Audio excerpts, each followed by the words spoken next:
How's everyone doing? I hope you're all doing well. I'm doing well, thanks for asking. And today I'll be playing some Corvette on the PS2. So let's go ahead and get this party started. Do Regal Turquoise as the color of our car. So we're driving in a 1958 Corvette convertible. 2500 Speedway East.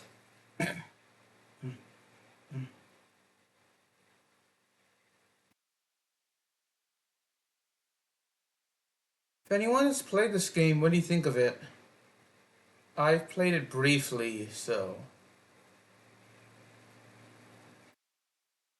I haven't played too much of it, but I've enjoyed it so far. I think this will be the first long play I've done of the video. So,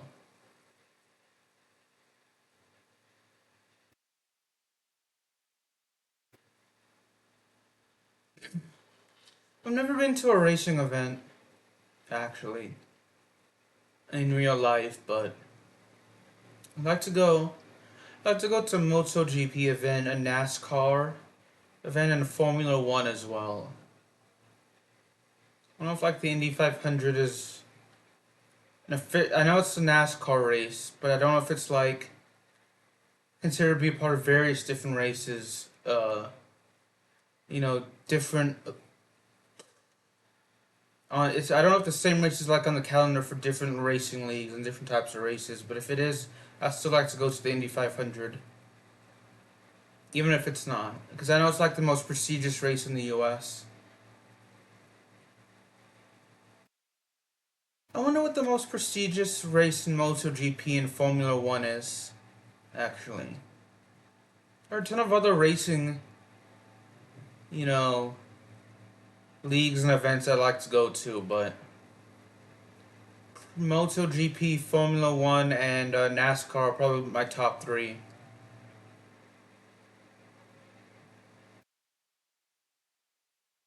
We finish in first, 3 seconds ahead of second. Roughly 3 seconds, I should say.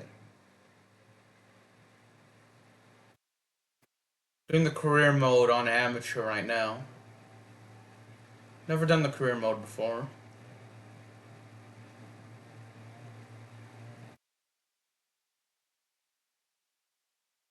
Nearly 3 seconds ahead of second.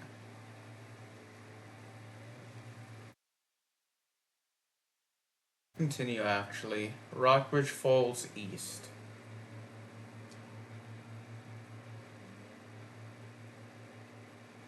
Let's do silver blue.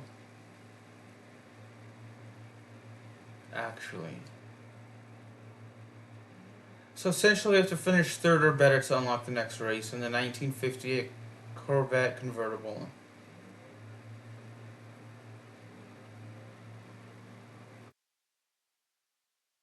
Cool.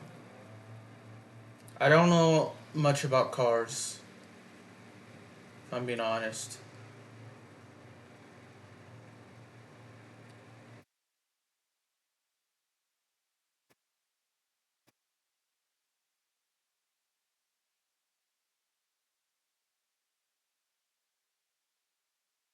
Other than driving, things automatic and as long as cars work, that's limited to my knowledge, because I do have a driver's license, so.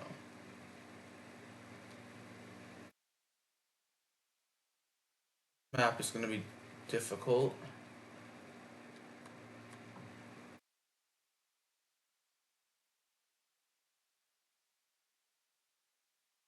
Maybe not.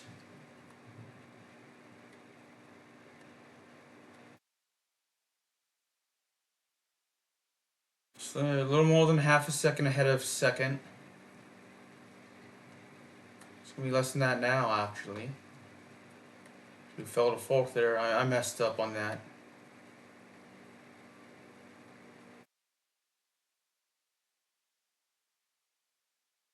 I thought Corvettes were its own like car company, but if they're like, I wonder if it is actually. I need to look it up. They know the different. I know, Toyota, Mitsubishi, Chevrolet. I wonder if Honda is owned by Toyota, or if it's own, or if it's own, or if it's, or if it's, or if Honda's own is its own brand. Is what I'm trying to say. Its own car company, and if Corvette is owned by Chevrolet, or if Corvette's a completely different car company.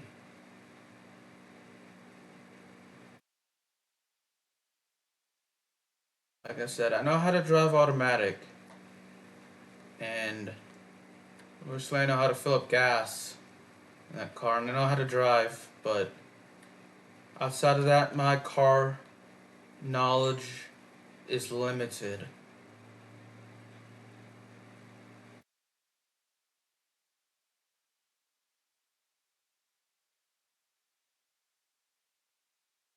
That part right there that always messes me up.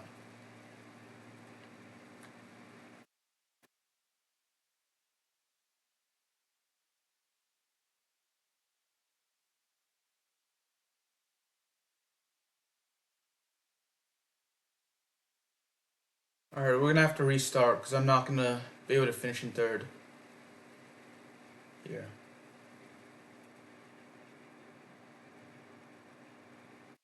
It's on the PS2 if I didn't mention that. This game is called Corvette. And I'm sure you see the title of the name of the game. I always put the name of the game in the title of my videos, so it's always going to be in parentheses, or in brackets, I should say. I have a Nintendo Switch, which I'm unable to stream on anymore. I have a PC, obviously, that's I'm able to stream. But the only real games I play on the PS or on the PC are RuneScape and Neopets. And I don't play RuneScape frequently anymore. I have a Wii, which I still play. Not as much as I used to, but I still play. The PS2, which I'm playing right now. An Xbox One, Xbox Series S, and Xbox 360 as well. And a PS Vita, but I don't know how to stream on the PS Vita. I had one of the MLB games for it, but I lost it. I don't know where it is now. So.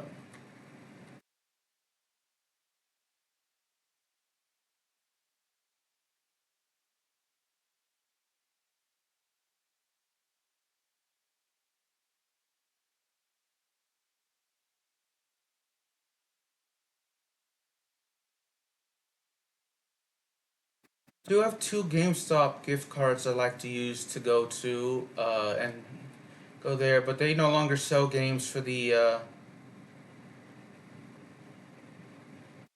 360 or PS2 or whatever. So I need to go to Game Exchange for that, or to Amazon. I did get FIFA '07 actually. It arrived yesterday. I was able to make some videos of it today. Earlier today, I uploaded it to my YouTube channel.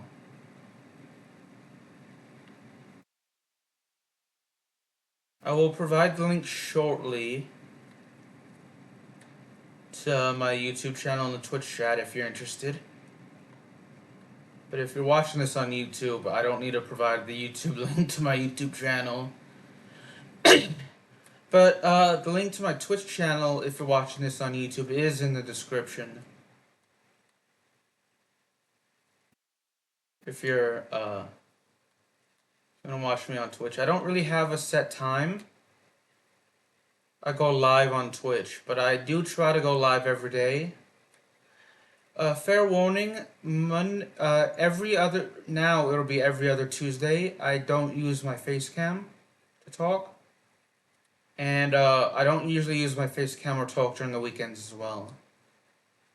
But Monday and then every other Tuesday and it should be most Fridays I'll use my face cam to talk. Can't guarantee I'd use it on every Friday, but I will try.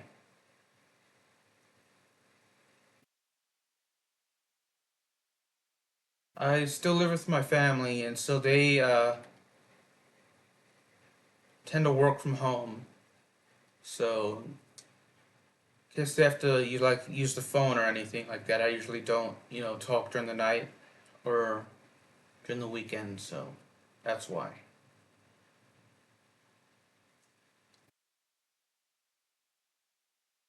I do get paid off of. Oh yeah, my Twitch, my YouTube links actually. There you go. If you're watching anyone, it should be down below. But in case not, there you go. There's the link to my Twitch channel. I mean YouTube channel, actually. Custom two-tone green.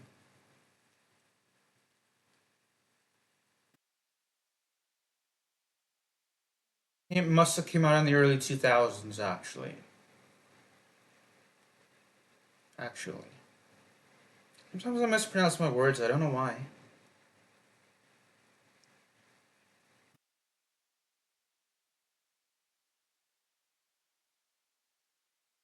Yeah, I know Twitch will delete your live streams. They'll save your live streams, but they'll delete them after a certain amount of days. I think it's 14 days if you're not an Amazon Prime member. And it's 60 days, 60 or 90 days, I think, if you do have your Amazon Prime account linked. And I have my Amazon Prime account linked. So if you ever want to watch, you know, this live stream or any others that I do, and it's no longer available on Twitch, it's best to watch on YouTube. But fair warning, for the most part, they'll usually be on, my channel either the day of or the next day. So, in terms of, the, when I stream, so.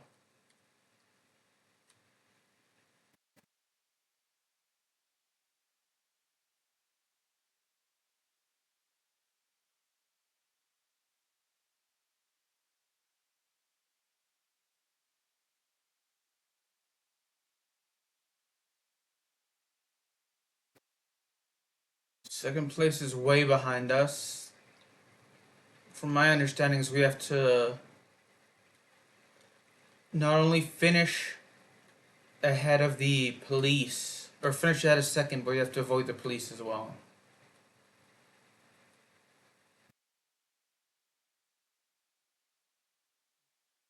Just ramming into the oncoming car does not help.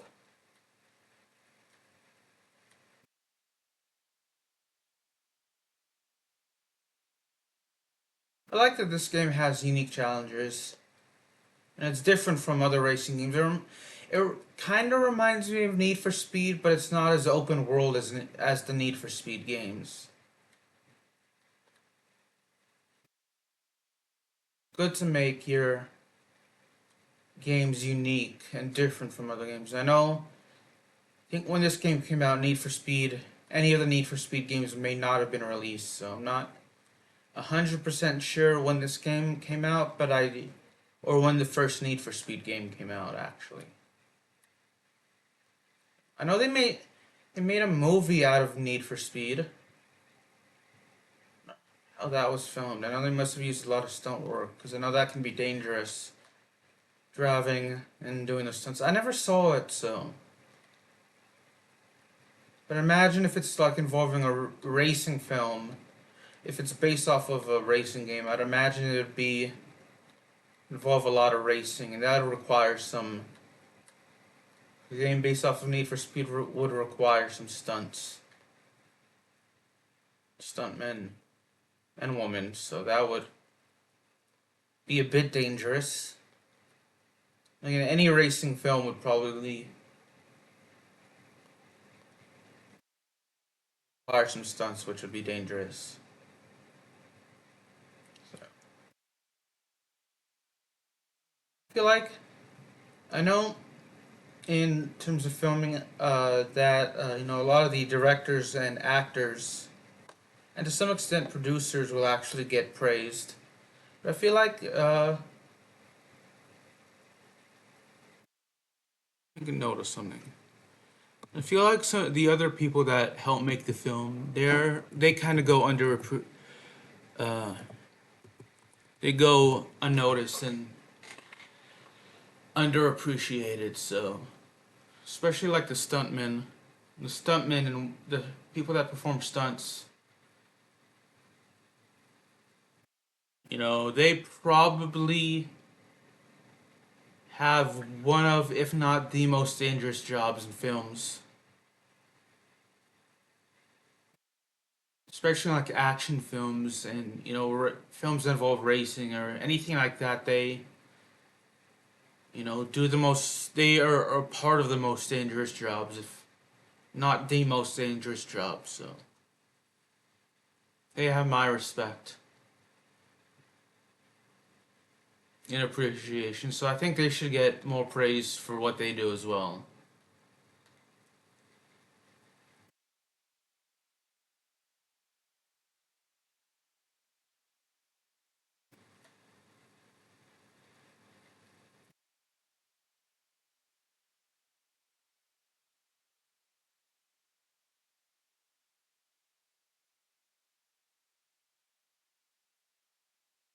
This is an interesting map. I like it. I like it's not your typical racing game where it's like I do like that it's not like same with Need for Speed. Like they use like car brands and you know, but they don't really use a lot of you know various. It's not like various real world locations. So it's kind of like you take real car brands and you put in fictional places that I like. That makes it unique. Like Need for Speed will always be involve like a city usually, but it'll be like based off of a city. Like one game may be based off of Vegas, and another game may be based off of Miami, for example. I'm just choosing random places. So, but you know, this may have actually used one official stadium, but other than that, fictional places so far that I've come across. So I like that.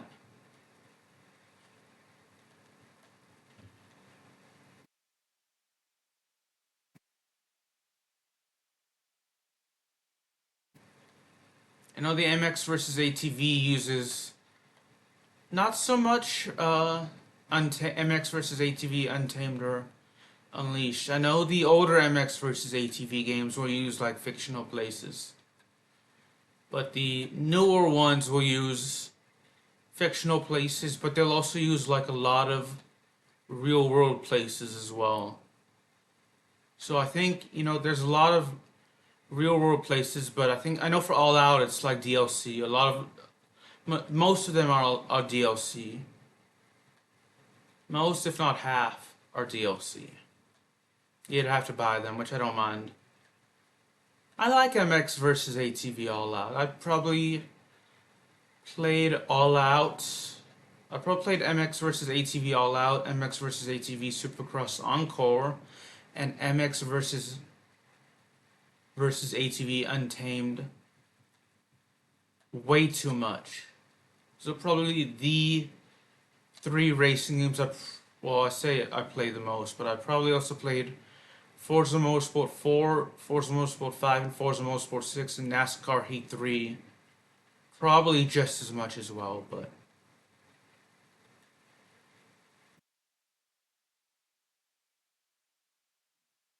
I know MotoGP and F1 I play a ton of, but they release games every year as opposed to NASCAR does release games every year. I just haven't gone a lot of NASCAR games. I haven't gone NASCAR games on a year-to-year basis. Like to though.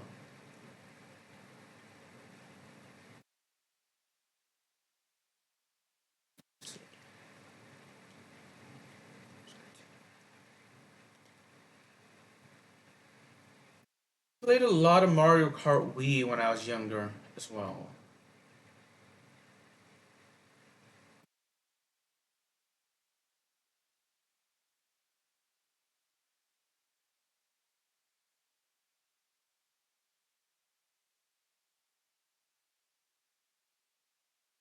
Those are probably the racing games I played a lot of, like MotoGP, F1, Mario Kart, NASCAR Heat 3, and the MX vs. ATV series as well.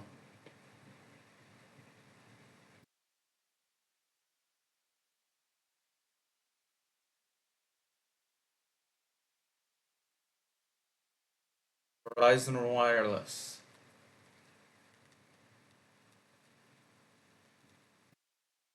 Like that. It's kind of.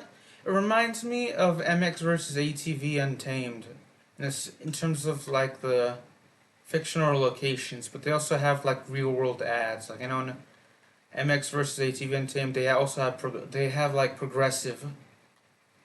Most of most of the MX vs. ATV ads are for like motorcycle parts, but they do have progressive like for car insurance. See that a lot in racing games though. Now that I think about it, you'll usually see on cars for NASCAR and Formula One. You'll see you know well at least more so on NASCAR. You'll see but each car will have like a ton of ads. But Formula One is like the driver suits mainly. Like the car may have like one or two ads, but MotoGP, I'd imagine it'd be kind of like what they wear. It'd be similar to Formula One with more ads on what they wear instead of the vehicle itself. In terms of ads, imagine AMA Supercross is the same. Played a lot of the Monster Energy Supercross games as well. Those 1 through 3 I played a lot. I have 4. I'm not very good at 4. I played it on my YouTube channel as well. Uh, it it feels much harder at the easiest difficulty than the first 3 games. So I haven't played it too much, so I'm still getting used to it. So you see me play it, don't expect me to get. So let me restart. I got slightly distracted. But yeah, I haven't gotten too used to it. So I need to play it more to get better at it. If there are any racing games you want me to play, let me know. 'Cause I have the PS2, Wii. I have the Xbox 360, Xbox One, and Xbox Series S. Those are the games. uh,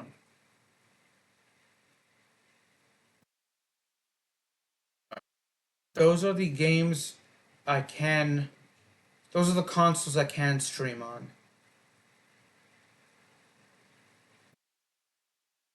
right now. I know the Nintendo Switch 2 is coming out, and I'd like to get that game later this year. Or console later this year, I mean.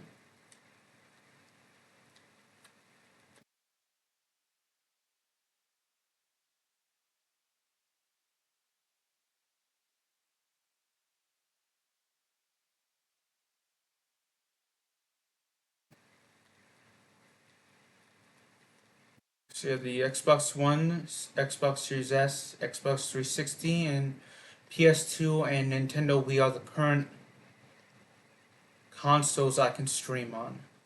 I do have a Game Boy Advance as well, but I can't. I don't know. I needed like a GameCube to actually stream on that. Use the Game Boy, or not a Game Boy, a GameCube or something like that to actually use the stream. So, but I don't own a GameCube. I'd like to get a GameCube at some point. So,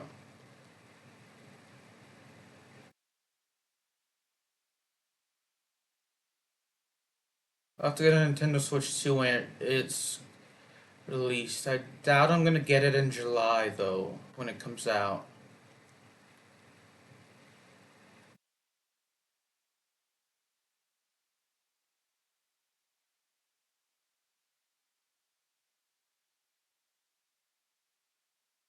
What about the Game Boy Advance or Game Boy, whatever it's called? One of them I have.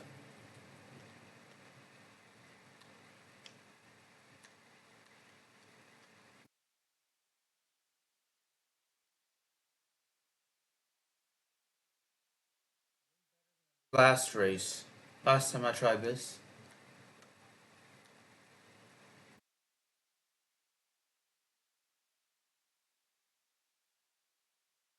Well, this is a good game. I played a little bit of it. I didn't.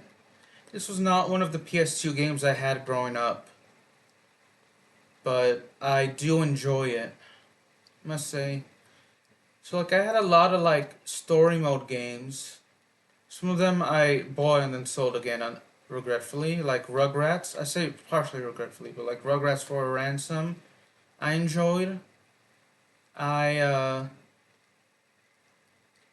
had a Yu-Gi-Oh game that I sold to help both Rugrats and the Rugrats or Ransom and Yu-Gi-Oh games I sold to at a game store to actually help make other games. So I wanted to buy cheaper. So, but War of the Monsters was the one game I have now that I played a ton of as a kid.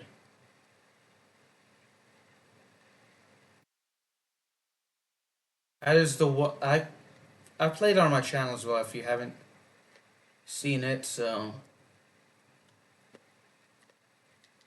uh, I played a ton of Madden as well, like starting with Madden NFL 06. But I have no the Maddens I played growing up. I now have on the Xbox 360 because at one point I sold my PS2. So and then I bought those Madden games on the Xbox 360. MLB The Show as well, 08 and 09 and 10 as well. Some NCAA football games as well. I played a ton of sports games. The sports games I had on the PS2, I now have on 360.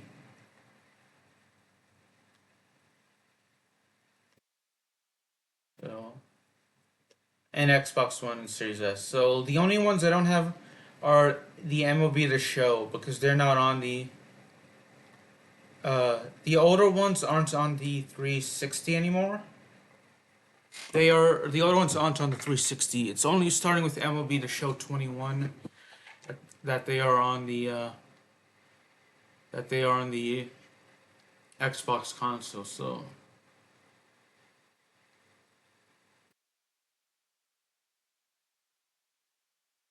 I did play one NHL game on the PS2. I don't remember which one though.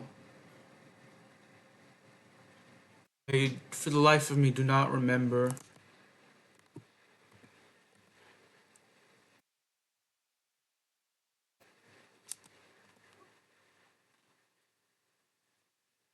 And played a ton of NCAA football as well. Well, NCAA football 08 is the game I played, and NCAA football 09, I think. To Sebring Silver.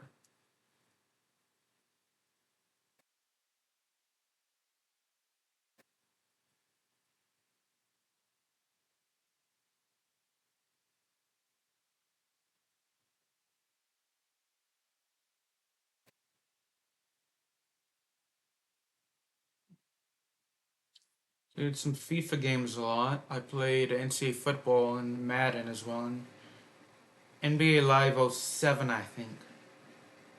And some NCAA basketball 09, and yeah, I played a lot as well on the PS2.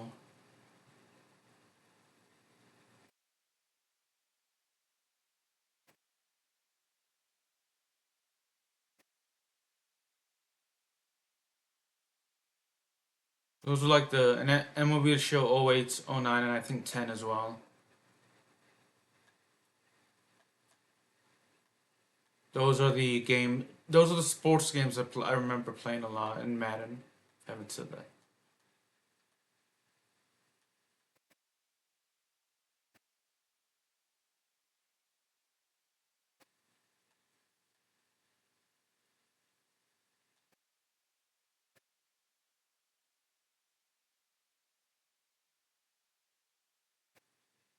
But War of the Monsters is probably going to be my favorite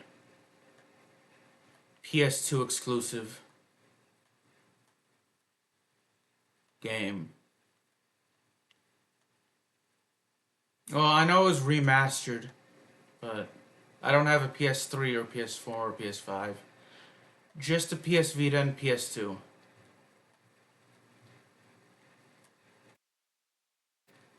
Let's restart, because, you know.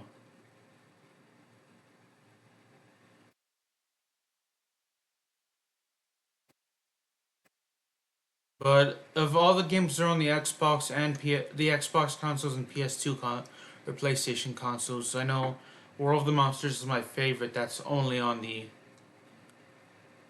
PlayStation consoles. I know MLB The Show, various MLB The Show games are on the are on the Xbox One and Xbox Series X and later PS2, but not on the older Xbox consoles. So I like MLB The Show 09 and 10 because they had the rivalry mode, and I'm not sure when Sony San Diego, the game studio behind it, removed it, but they removed it and they removed the rivalry mode because I loved the Road to the Show mode. Don't get me wrong, but the rivalry mode was actually my favorite.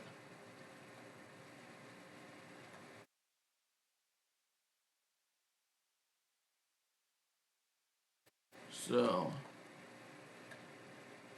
anyone from in the unlikely event that someone from working for Sony San Diego is listening, can you please put the rivalry mode back in the MLB The Show games?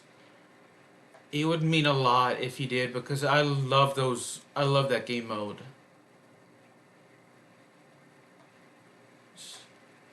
I know there are ways to do rivalry games in MLB The Show, but it's just not the same with without it. So,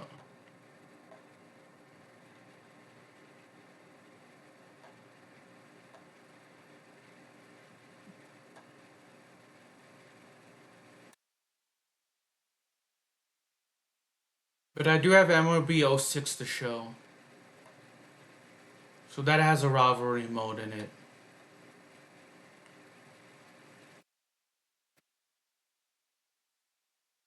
No restart. There's no way I can come back from that.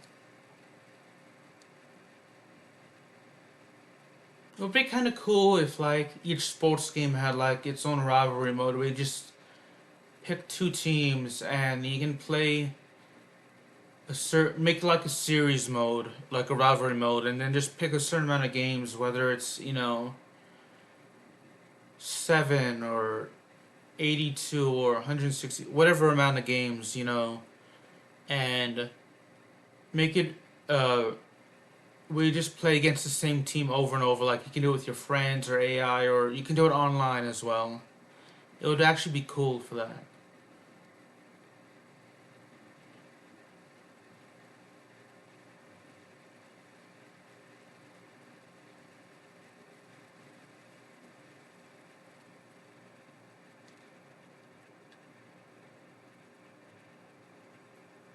I think the older MLB games with the rivalry mode, you could play up to 83 games.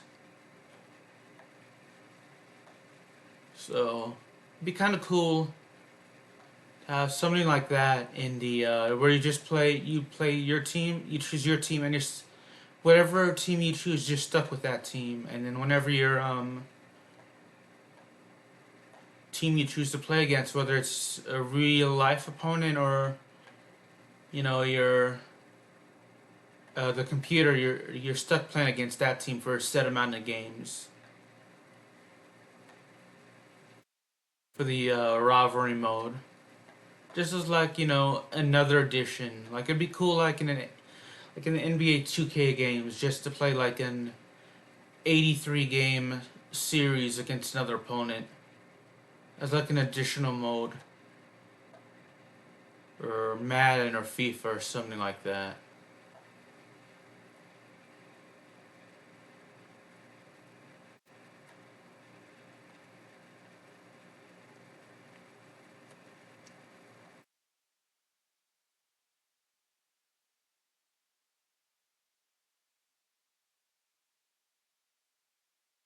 So essentially, I'm not sure if I have any more upgrades, but if I do and I just haven't been playing them, if I lose here, I will see if I can. If I do have other upgrades, I will definitely try to use them. And if I don't, I just have to get better at this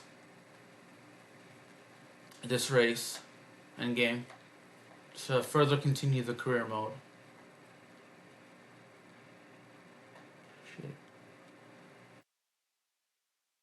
It'd be too late for me to continue, I think. With the other ones where I messed up earlier, it was just the car was too far ahead. Oh, another game I used to enjoy was Disney's Extreme Skateboarding. I would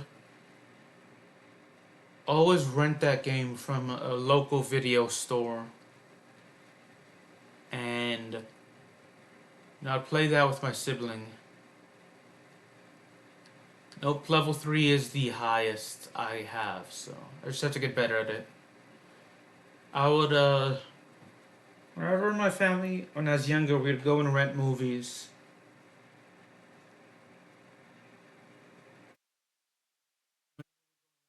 That'd be one of the games. The local, back when they had video stores, video rental stores were more common than they are now. Because there's a place here that actually you can buy movies from still. You know, not like Walmart or Kroger, but like a store that specializes, it's like Game Exchange that specializes in, by trading in games. You can also do that with movies as well, but it's like Game Exchange, but they're more known for video games than movies. So you can buy movies from there, but back when video rental stores like Blockbuster were more common than they are now,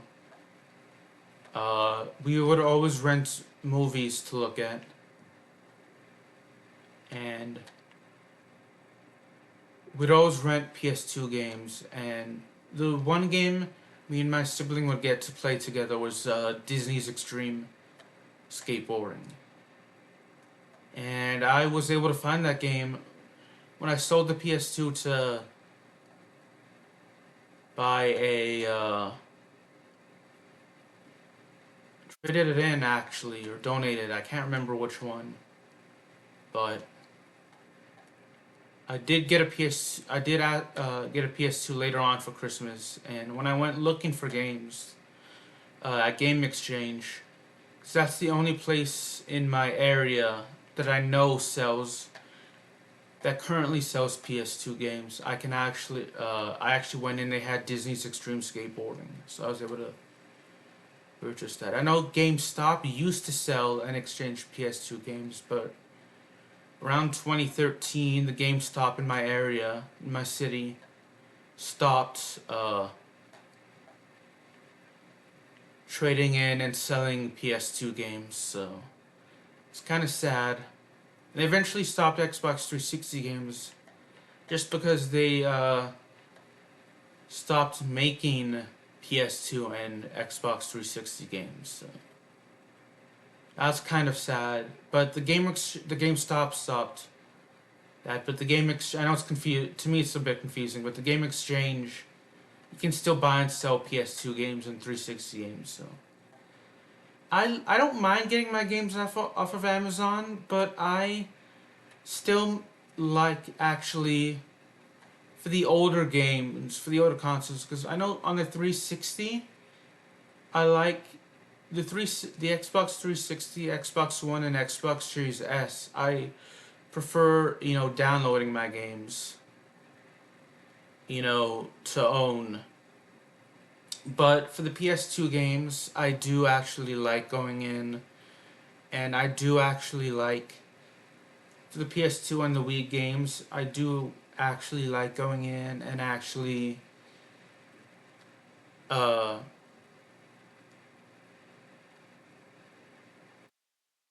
sorry, I do like actually trying to listen to see if there's music playing in my area, but no. I do actually like going in and looking at the see what games there are to offer and see what games I can actually buy.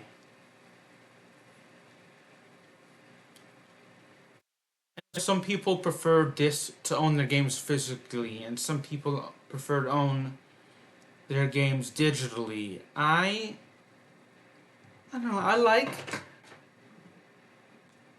I prefer digital, but I don't mind going in and seeing what games there are to get on physical. It's just if it's available for me to purchase digitally, I'll get it. But it's with the older consoles you can't. So it's still nice to go in and look and see what games you have, what games I can actually purchase to buy, like Game Exchange.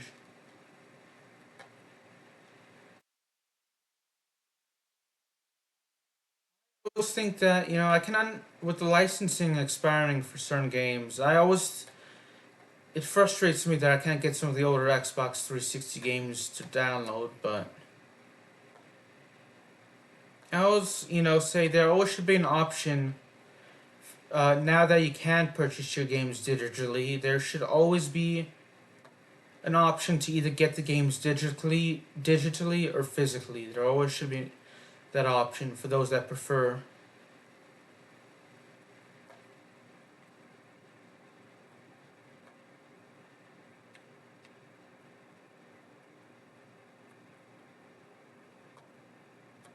You know, one or the other. But I guess for me, it's like what I like about going in and purchasing the disc games.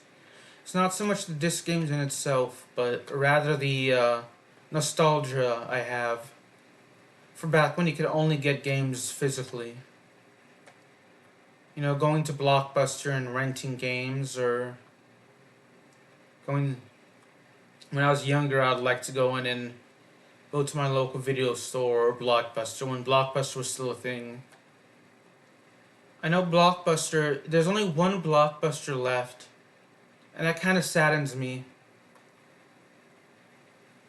Because I like the fact that you can buy movies, digitally and have them with these streaming services, but I kind of also miss, I kind of also wish that more of these video stores were still around. Video rental stores, so it kind of saddens me that, like, Blockbuster was this giant in the 80s and 90s. I wasn't alive in the 80s. I was born in the 90s. So, like, my memories of the Blockbuster in the mid 2000s. It's sort of declining, but you could still see Blockbuster around in the mid 2000s. But they weren't as common as they were in the 80s or 90s, but still exciting and to go in a Blockbuster and seeing what they have and what you could rent. And then around 2010, the Blockbuster in my in my local area. I still live in my hometown, but the Blockbuster in my local area actually shut down. So that was kind of sad. So.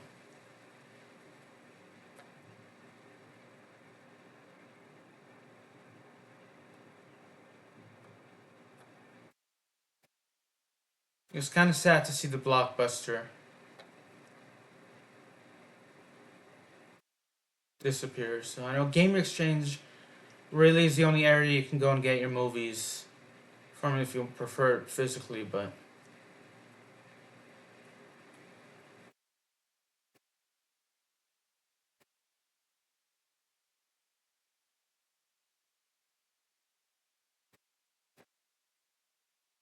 again, that's just the nostalgia talking, I guess.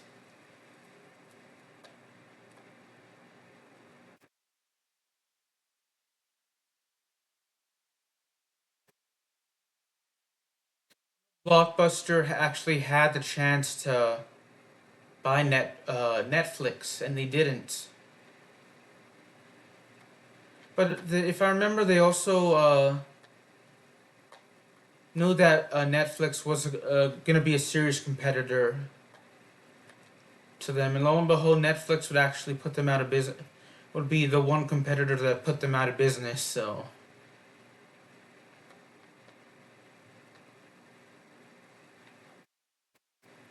I know there's one Blockbuster left, and that's in Bend, Oregon. If I didn't mention that, so.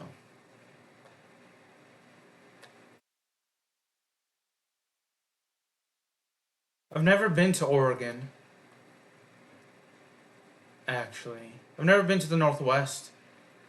It's the only region of the U.S. I've not been to. Because I've been to Denver. I'm not sure what that. I guess the Mountain West.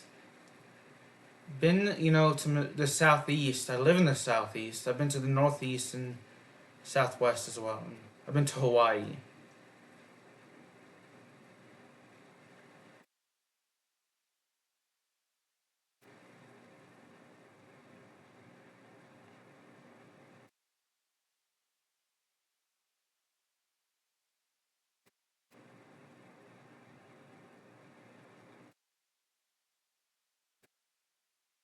Yeah, I've never been to the Northwest. I've never been to Washington State or Oregon.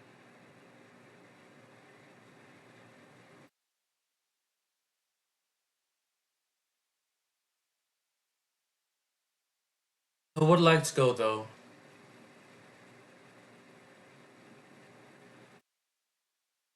From the video games based in the Northwest and the movies and TV shows I've seen shot and filmed in the Northwest, it looks beautiful. So I went to in the Southwest. I've been to California, and I've been to like I'm not sure if San Diego is part of the Southwest, but if it is, I've been there and been to Los Angeles and Santa Monica, and I have been to Phoenix, Arizona. I'm No, in terms of living in the desert, I don't think I'd like to live in a desert. I don't mind visiting, but just it's not a knock on anyone that likes, you know, living in deserts or, the people of that area. It's just living in a desert is not my favorite. I think it's nice to sightsee and visit, but, for me personally, if I were to choose where I'd live, it'd probably be in a bit, like a beach area, like a big city, like the Los Angeles area. I guess that's not really. I know that's not. I know that they're near a desert, but not quite. But or like Miami or Orlando, or I guess a non-beach stereotypical beach city would be like London.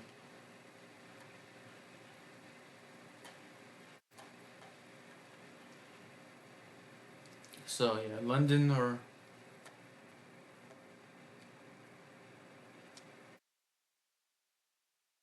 Been over a decade since I've been to Los Angeles, but that didn't strike me as like uh your stereotypical desert. But like I actually wouldn't mind going back to Phoenix. I wouldn't mind going back to the state of Arizona. Actually, I liked Arizona. If I'm being honest, it's a beautiful. I went to Phoenix and went to the Grand Canyon. It's very beautiful in my opinion. Definitely, if you have the chance to go to Arizona or the Grand Canyon, definitely go if you have the chance. Just fair warning, there's no like safety railing for the or at least when I went there in like 2017, 2018 ish. There's no I'm not sure if it's changed since then, but there's no like railing, so you could easily fall in the Grand Canyon unless it's changed. So if you live in Arizona, you live in the near the Grand Canyon, I should say, just correct me if I'm wrong if it's changed, but you could easily fall to your death. So just be very careful if you go. So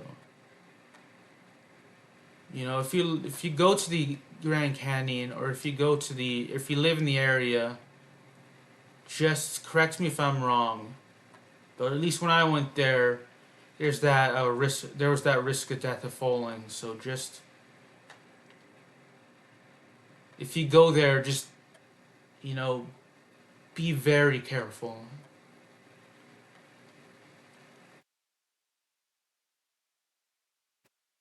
Into the Statue of Liberty, that is actually smaller than I expected. And it's near New York, it's not in New York City, it's actually technically a part of New Jersey. It's in Jersey City, New Jersey. So, but it's in the New York City metropolitan area, but it's smaller, it's shorter than I expected it to be, so. Grand Canyon's much, much bigger. Eiffel Tower's a bit shorter. It's wider than I expected it to be, but it's shorter than I expected it to be. I've been to Paris as well, so.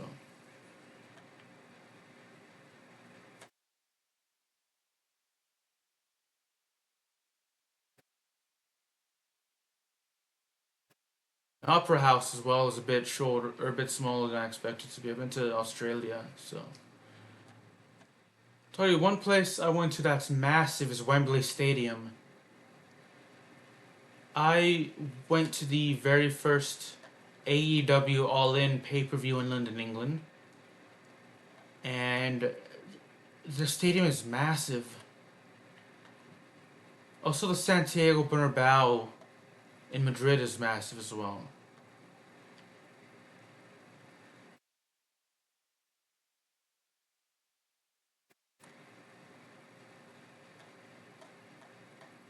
Into Wrigley Field, a bit smaller, and same with Fenway Park a bit.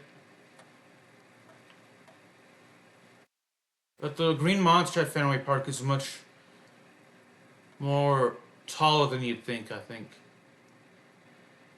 Oh man, I'm gonna finish in fourth, so I'm gonna have to redo this race then. Fifth, actually, that's not good.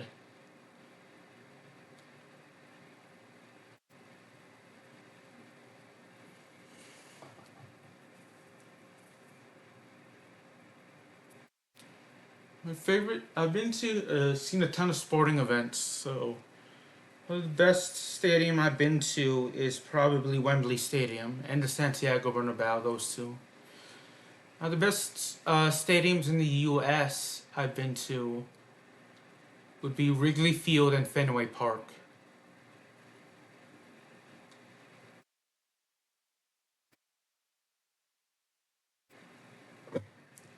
I went to the stadium in Dallas where the Mavericks and Dallas Stars play in the NBA and NHL.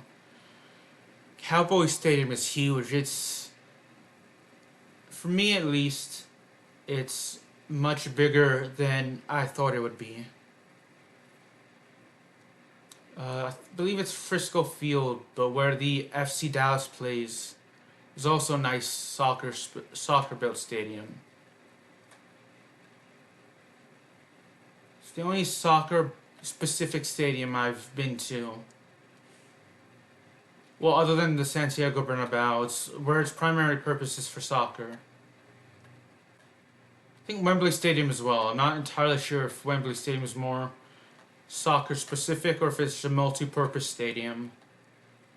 I have to look that up.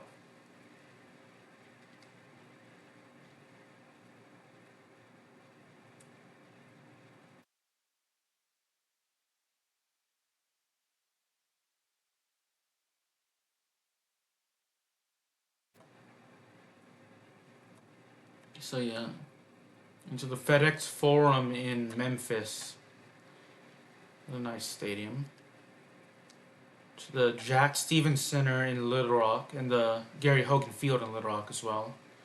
See, Gary Hogan Field, I went to see the Little Rock Trojans baseball game a handful of times, and Dickey Stevens Park in North Little Rock to see the Arkansas Travelers, a minor league baseball team. They're a AA level in the Texas League, and Jack Stevens Center is for the Little Rock Trojans men's and women's game. A men's and women's basketball,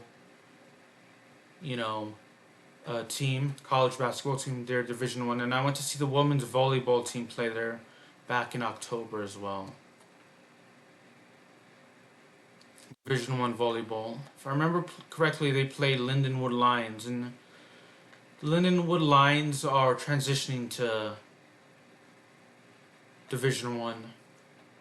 I've actually been to the Simmons Bank Arena in North Little Rock. So when I was a teenager, my parents took me and my younger sibling, who was a big Cheetah Girls fan, to see the Cheetah Girls movie.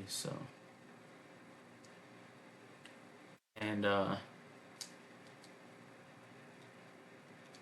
so went a few years later to see an Arena Football 2 game before the Arena Football 2 league shut down. And then I've actually went to see several SmackDown tapings back when WWE was taping SmackDown. And a taping of NXT there when NXT was sort of in between SmackDown and Developmental. Or SmackDown, Raw, and Developmental. So. And went to one up taping Saturday Morning Slam, and that was WWE was taping that, but they no longer air Saturday Morning Slam, and NXT would go on to become its own brand. So like when NXT was first started, for those of you that don't know, it was built as a game show for WWE, where in storyline you had WWE wrestlers mentoring these people that would go were trying to earn a WWE contract, but they were, in real life they were WWE wrestlers. It's like they were called up from Florida Championship Wrestling, but they weren't quite ready for NXT, or they weren't quite ready for Raw or SmackDown. Let me restart. This is a tough one. They weren't quite ready for Raw or SmackDown, or they just needed people for Raw and SmackDown. So the first 5 seasons were game shows, and 4 seasons only declared one champion. One season 5, they didn't actually ever declare champion. Like Bray Wyatt was on season 2 as Husky Harris. If you don't remember that, if you didn't know that. And then season 1 had Daniel Bryan, who would go on to become world champion. And then the other notable contestants would be, like, from season 1 would be basically Wade Barrett. He is the other most successful one. He headlined a pay-per-view Night of Champions, but Daniel Bryan's the only one from season 1 that would become world champion. Wade Barrett's probably the second most successful. Other notable, you'd had Justin Gabriel and Heath Slater as well. They're also world champions in the tag team division. They were former WWE, tag team champions. Heath Slater was the first one half of the SmackDown tag team championship as well. I know season 2, he had Titus O'Neil and Darren Young, who would become tag team champions, and Husky Harris, who would go on to win the WWE and Universal Championship as Bray Wyatt before his tragic passing. Season 3 was the only one to feature women's wrestlers earning for a contract, and you had AJ Lee and Caitlyn becoming Divas champions before Caitlyn retired and then unretired. And AJ Lee would retire as well. But probably the only person still around from season 3 is Naomi, actually. That's how she got her start in WWE. And she's a multi-time women's champion. Women's world champion. She's a world champion in WWE in her own right. And world tag team champion as well. The only being the only contestant in storyline that will go on from NXT. The only women's contestant that will go on to become women's champion. And then I always felt Oksana should have been a Divas champion at some point in her career, but she never was. So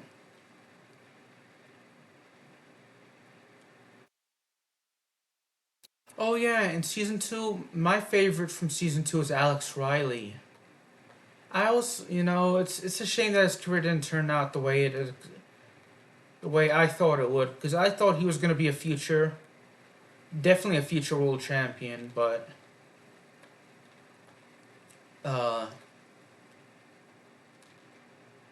I know he had some issues with John Cena, and thought he was gonna be, I definitely thought he was gonna be a main eventer, but he just never was, which sucks. So I liked Alex Riley. I was a big fan of his.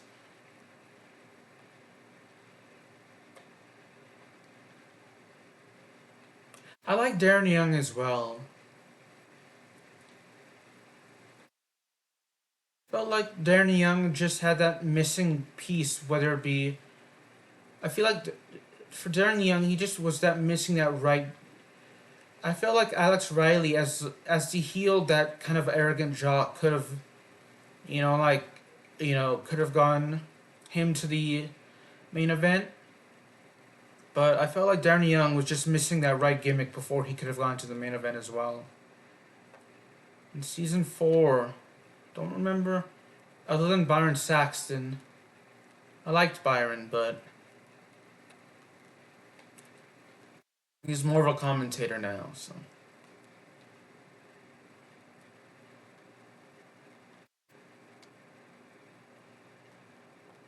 I liked Curtis Axel, but he was just.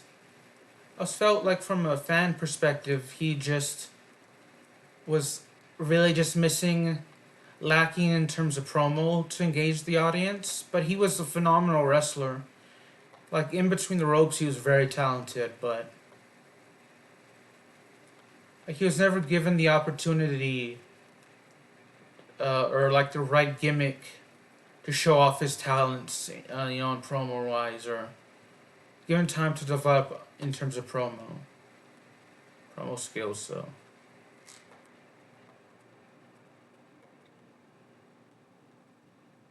I liked Titus O'Neil as well. Titus O'Neil, but he just wasn't the best wrestler in ring wise. But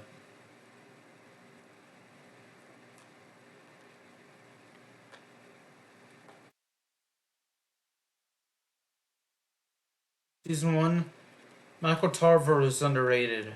They kind of released him. They just after the whole Nexus angle, they just didn't know what to do with him, and he was a good talker. He could have been good as a manager for someone, and he was decent in the ring as well. But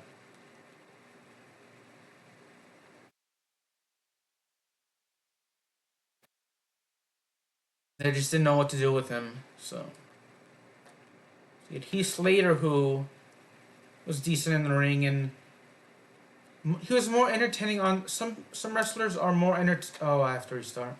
Cause I crashed there. That was my fault. Some wrestlers are more entertaining in the ring than they are on the mic. Like to me, in my opinion, Rey Mysterio is more entertaining in the as a wrestler than he is talking.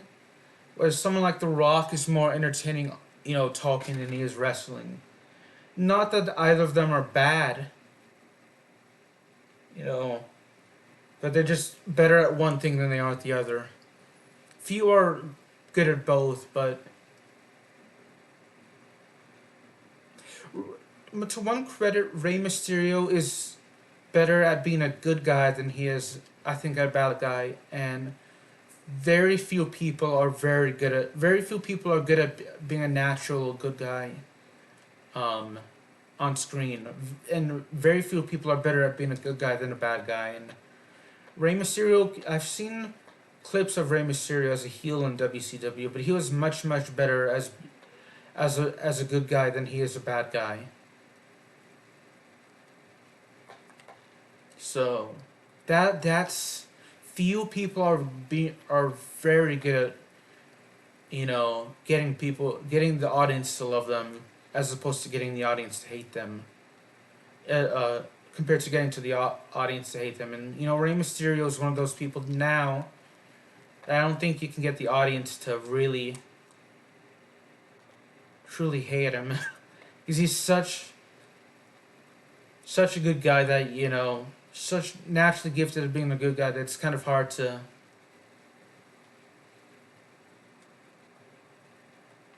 It's kind of hard to get people to hate him. Sting is another one. Sting and McFoley are like that as well. Kurt Angle, I think now Kurt Angle could be a good heel in his prime and a good baby face, but I think now if Kurt Angle were to come back as an on-screen character, it'd kind of be hard to hate him. But he was good as a heel. He was good as a bad guy. He was good at both. Few people, I'd say most wrestlers, most on-screen most people on screen tend to be better at being a bad guy than they are a good guy. And few people are good at both, and even fewer are good at being a good guy. Are capable of being good at a good guy more than so a bad guy, but most people are better being a bad guy than a good guy, so. Roman Reigns was for a long time portrayed as a good guy, but he was hated. And admittedly, I wasn't the biggest fan of Roman Reigns when he first appeared on the main roster, or after the breakup of the Shield, I should say. That was just more so to it wasn't because of him personally, for me. It was more so the fact that I felt that WWE wasn't using him to the best of his abilities, and for me, it wasn't that he shouldn't be in the main event. They were just trying so hard to put him in the main event and trying so hard to get him popular. Is that kind of like I felt that if they had made a storyline where if they had waited a year or two in real life, and got him a proper storyline to naturally get over with the fans, he would have been much more well received with the fans and for me as well. But as the tribal chief, as the heel tribal chief, and as the face tribal chief now, he's very good. I think I like him now, so it's just I felt like WWE didn't give him the best promos or the best material to work with, which kind of prevented me from being a fan of his. But I wasn't gonna, knock him for, wanting to be in the main, I wasn't gonna knock him for, being in that position, because no wrestler, he was in the main event and fighting for the world title. So he had what should have been the best storylines, and no one in his position would decline that. So I'm not hating on him for that, but he was just. Nor am I hating on him for trying to work with what he had. So it's just he wasn't given the best, is what I disliked. And I felt like there were much better storylines and material for him to work with, and they didn't give him the best. So.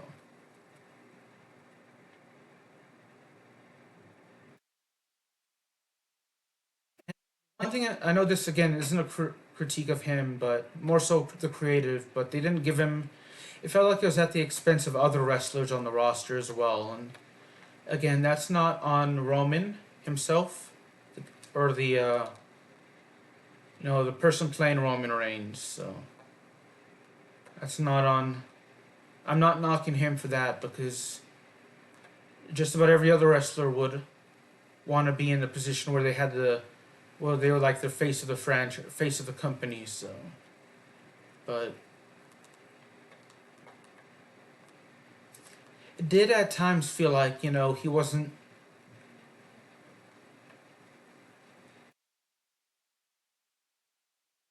given the best stuff, or he wasn't ready. But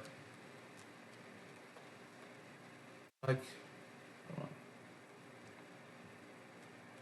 had they like I say, wasn't ready in the sense that he needed more time to develop his, at least in the ring wise, he was fairly decent. He wasn't bad. Wasn't bad in the ring, but on the mic, he just needed more time to get used to the crowd and develop and actually find his character. but he definitely handled it better than I would have. So yeah, that's again not a knock on him because I think most people take time to get better at being able. If you put the average person in front of the audience, they wouldn't. Very few people would actually be able to entertain the audience and have them publicly speak and talk as a character and give them material to work. Very few people would actually do that naturally. So that's again, I felt like WWE didn't really set him up. So yeah, that kind of stuff, talking in front of the audience, whether it's in front of the audience at home on camera or in front of a live crowd in a stadium full of thousands of people, that stuff takes time to develop. And no, very few people, if anyone, is going to be naturally good at that right off the bat. And it takes time for most people, and I felt like they didn't give Roman the time to get comfortable and find his character and figure out what his character was. So in that sense, but he can definitely entertain people now on the mic. Granted, few people are as talented as The Rock when it comes to talking on the mic, but the only other person I can think of that has as much charisma, and this is controversial, but is Enzo Amore. And I think, at least especially in WWE, Enzo couldn't stay out of his own way behind the scenes, and the allegation against him effectively ended his career. It was later proven to be false. Or at least I say that, but at least he was being investigated, and from my understanding, it was proven to be false because the Phoenix Police Department didn't find any evidence or couldn't find sufficient evidence to charge him. And that was like the final straw, so WWE released him. So, but like he had been, running into issues with his coworkers and his employers, backstage beforehand, and it's like he just couldn't get along. It's like when you hear about other wrestlers talking about Enzo Amore,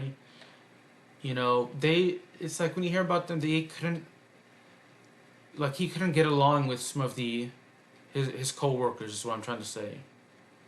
And so when that allegation came out, that was like WWE used the excuse that that they have a zero tolerance policy for that type of stuff, and they said that Enzo Amore didn't, from not maybe when he was released, but from the reports I read, that WWE management basically said that Enzo Amore didn't inform him that he was being investigated. So that's another reason why they let him go. But to be fair to Enzo, he said that he didn't know he was being investigated. So if you look into it, make up your own mind. What I'm trying to say. So, but and then his Survivor Series antics in 2018 after he was released certainly didn't help. When he was sitting in the front row and he just distracted the crowd, and there's video of it online of what he did, but so in some of his comments on WWE after being released, I don't think he's coming back anytime soon. Never say never, but at the same time, because there was at one point, CM Punk wasn't coming. He thought CM Punk wasn't going back to WWE, but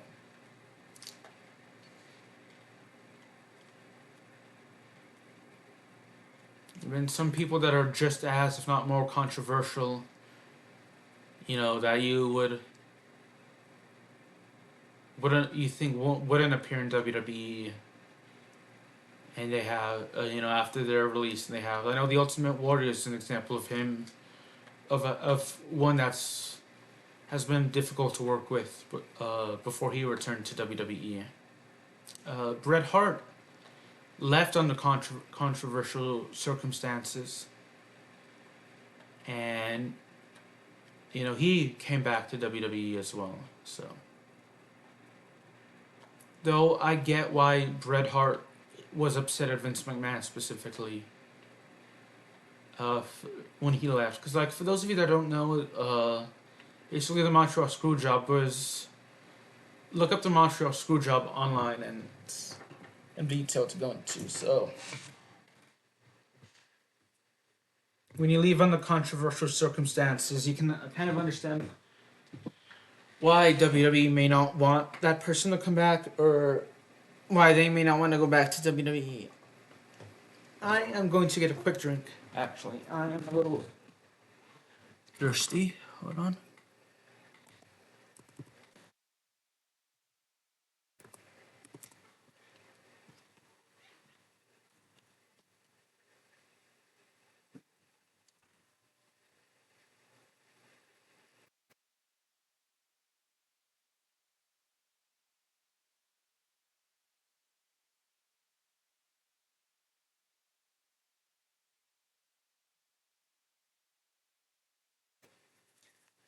I have some strawberry cream Dr. Pepper Zero Sugar.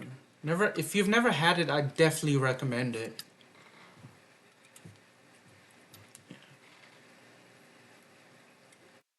One of my favorite drinks, actually.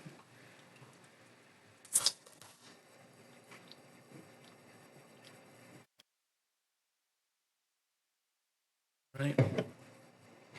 Okay, here it is. So yeah. And if you watch professional wrestling, how long have you been watching professional wrestling? If you're seeing this video. For me, I've been watching since 2010. Actually, the first episode I saw was in 2009, but I didn't start watching regularly until 2010. And over the years, I go back and learn about the history of WWE, and look up non-WWE wrestlers or wrestlers that weren't at WWE and look up their matches and watch other companies as well. Right now, I definitely watch WWE and AEW on a regular basis. Just because those companies actually air weekly shows. There's a former, you need to make sure if it's still on. Former local promotion called Traditional Championship Wrestling. They went out of business in 2014, but up until a few years ago, they were actually airing replays on local TV. So if they're still on, still airing replays, I'd like to watch that again. And Women of Wrestling airs new shows. I need to see if they actually still air on TV as well.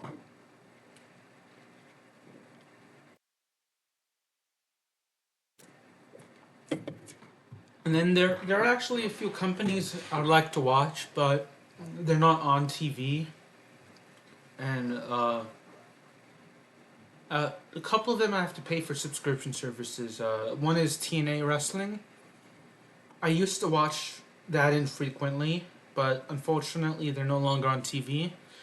I have to get TNA Plus at some point to actually watch TNA.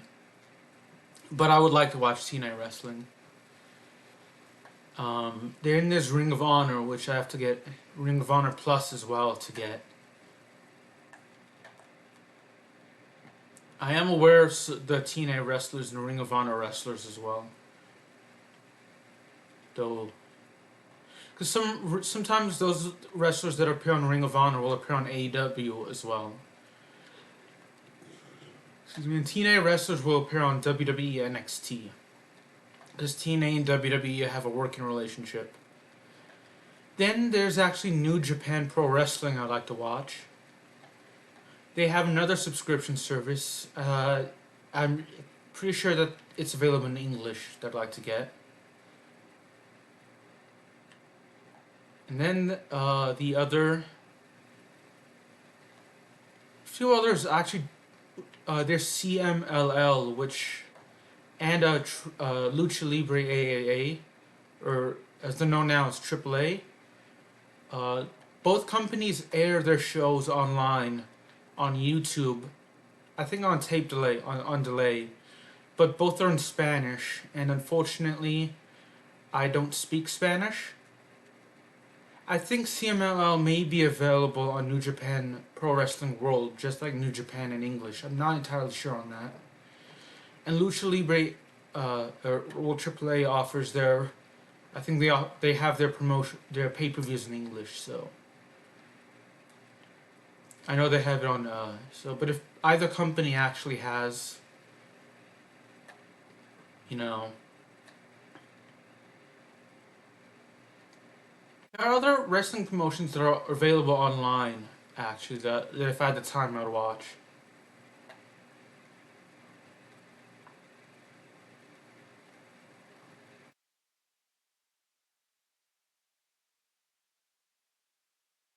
Like Ohio Valley Wrestling, NWA, as well.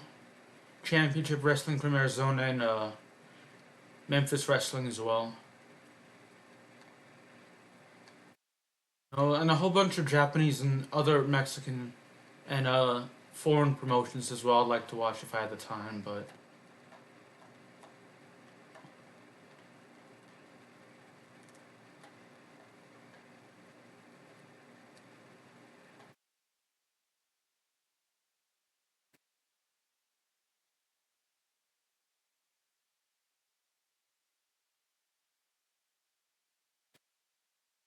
I don't think there are any. I think that I don't think there are actually any more active promotions in my area.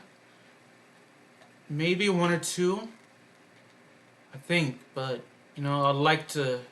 I think there's definitely one in my area, but most of them unfortunately shut down due to COVID back in 2020. There was one I was aware of that shut down in 2014. I mentioned Traditional Championship Wrestling, and that they went out of business, unfortunately.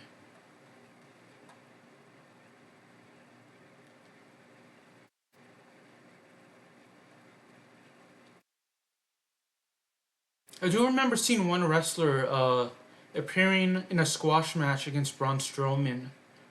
When I used to watch TCW more often, there one wrestler named Americo. He it's either Americo or Americos. He appeared on an episode of Raw in a squash match. He was never signed to WWE, or at least never signed to their main roster. But he did appear on an episode of Raw in a squash match against Braun Strowman when he was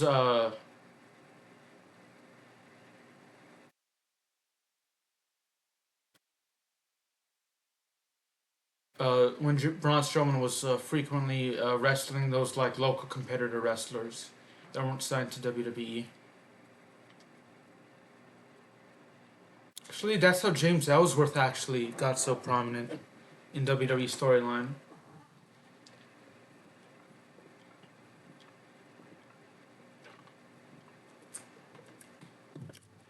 I remember James Ellsworth actually was one of the wrestlers that weren't signed to WWE when Braun Strowman defeated them very easily.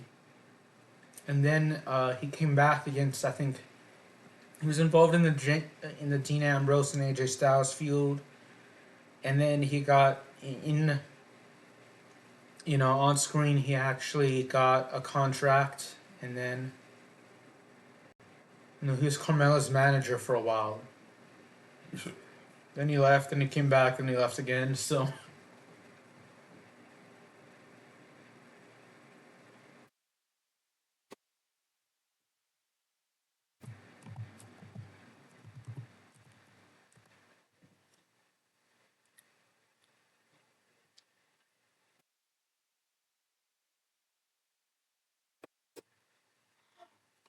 see,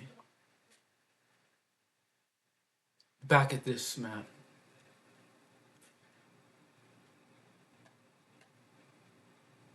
This is gonna be my last race, actually.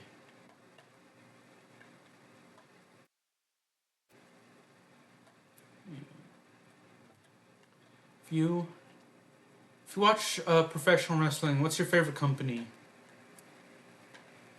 For me, if I had to choose, it'd be WWE.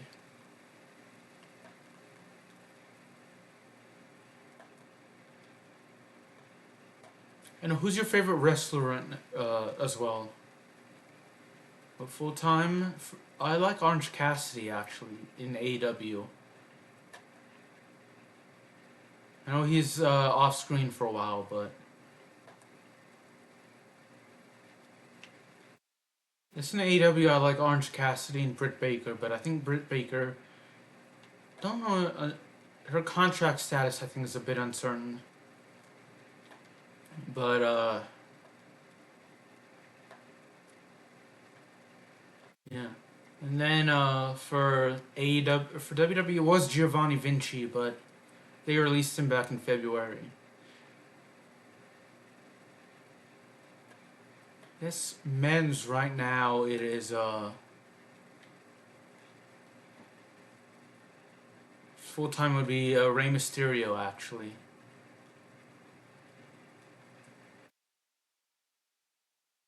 Women's wrestler would probably be Bianca Belair.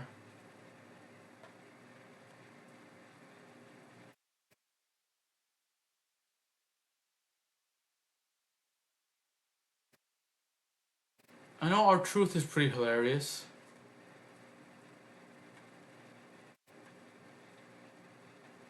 There's one wrestler I miss seeing. I know he's with TNA now. It's Santino Marella. He was always funny in WWE.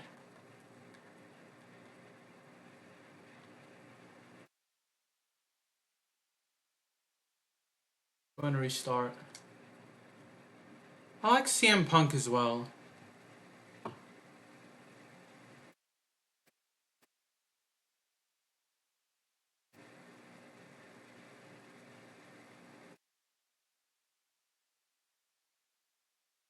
Let's see.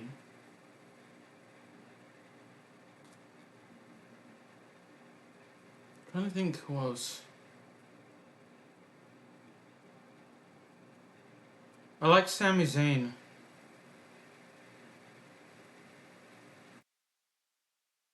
Yeah, I like Roman Reigns, and I like the Usos as well. But see, my favorite's probably Rey Mysterio and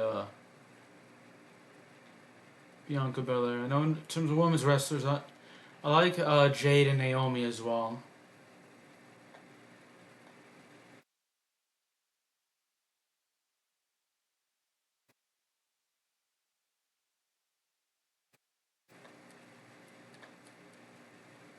In terms of NXT, I like Andre Chase and Thea Hale.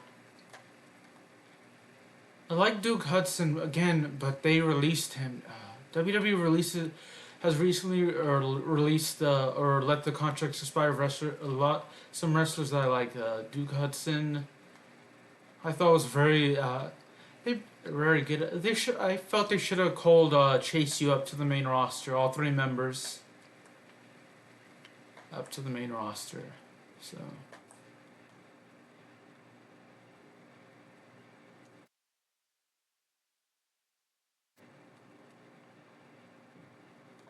Yeah.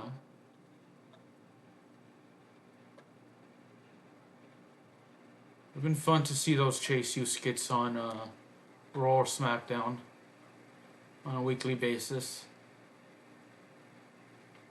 Hank Waller and Tank Ledger are my favorite tag team in NXT right now.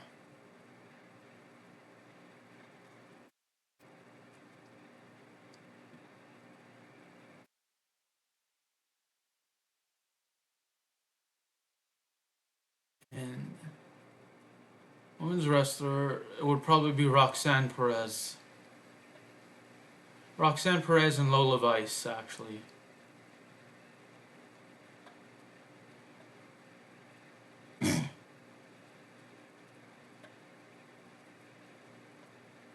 Those are the two favorite women's wrestlers in NXT.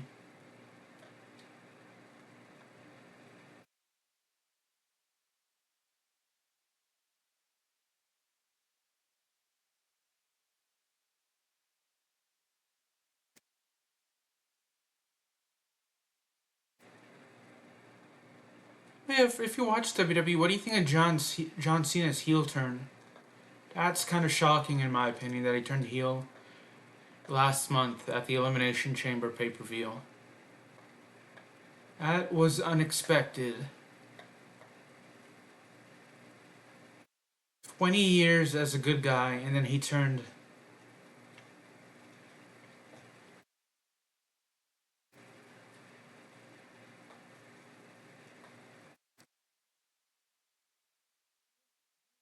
Like to me as one of those wrestlers that, you know, once he found his gimmick, he'll probably stay there for life.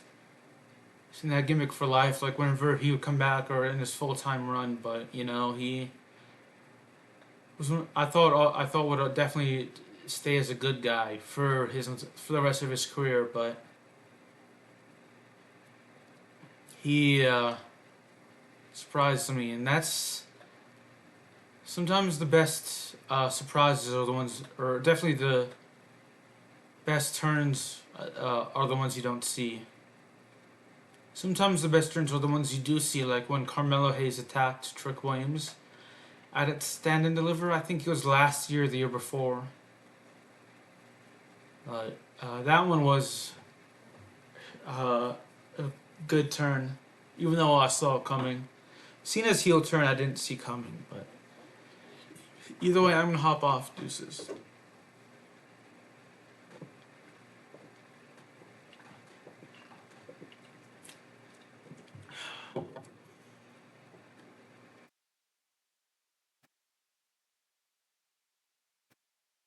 So let me advance a little bit and save, and then I'll hop off. Actually, so yeah.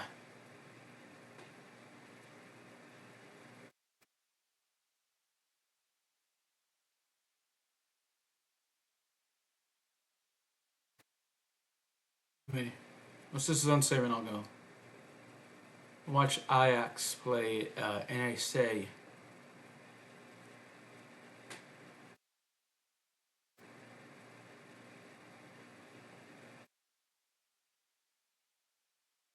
I want to make sure the saves actually.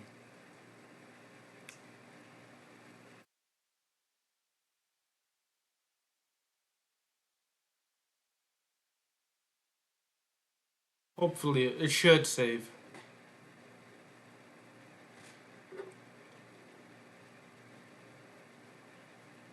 Is it mirror like the load slash save? Okay, it looks a bit weird, like the save, the V in the save. Anyway, bye.